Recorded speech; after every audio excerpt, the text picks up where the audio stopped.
This lesson explains the operation of a heat pump. The heat pump is a device that moves heat from cold air to warm air. Normally, heat flows from a warm region to a cold region. So to get it to go the opposite direction, it requires work or energy input, and that is the function of a heat pump. A heat pump as a device works on a cycle and has four main components: the condenser, expansion valve, evaporator, and compressor. We'll go over the role of each one and learn how it fits into the cycle. Let's start with the compressor.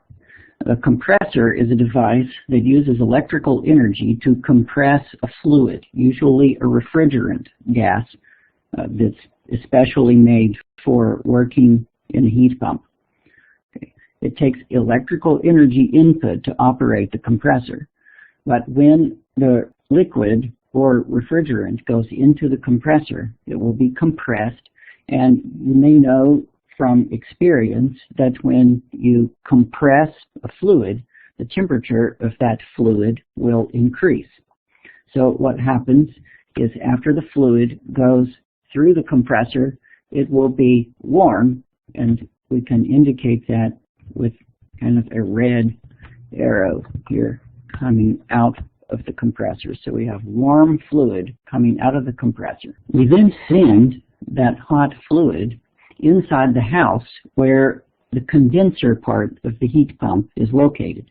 The condenser part is just a long series of tubes that allows the fluid to be in thermal contact with the air inside the house.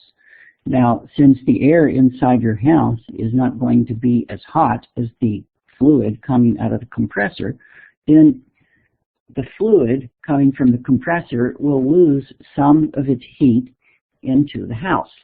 So we now have fluid that is cooler than it was, maybe 30 degrees Celsius instead of 60 degrees Celsius, but it's still warmer than the outside air. So we send that to a tube, through a tube to something called the expansion valve, which takes this high pressure fluid, because it came from the compressor, so it's at a high pressure. It takes this high pressure fluid and allows it to expand. Well, when something expands, it cools. So we now have very cold, low pressure fluid coming out of the expansion valve. For example, we may have fluid that is now at only 120 kilopascal and is at negative 25 degrees Celsius. So in fact, if we allow that fluid to expand enough, we can get the fluid to be colder than even the outside air temperature. So that if we send that to the evaporator, we can allow it to warm up to the outside air temperature. So we send this fluid to the evaporator, which is another series of tubes that allows the fluid to come into thermal contact with the outside air. So the fluid will now, in the evaporator, warm from negative 25 degrees Celsius up to the outside air temperature of, let's say, approximately 4 degrees Celsius.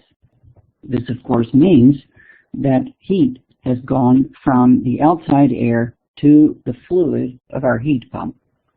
So we now have low pressure, 4 degrees Celsius fluid that we can send to the compressor.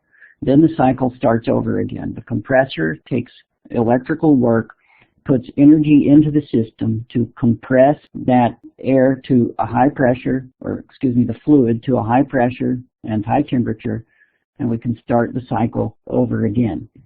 So the impressive thing here is what we've done is we have essentially coaxed heat to flow from an area where it's 4 degrees Celsius to inside the house where it could be up to 30 degrees Celsius.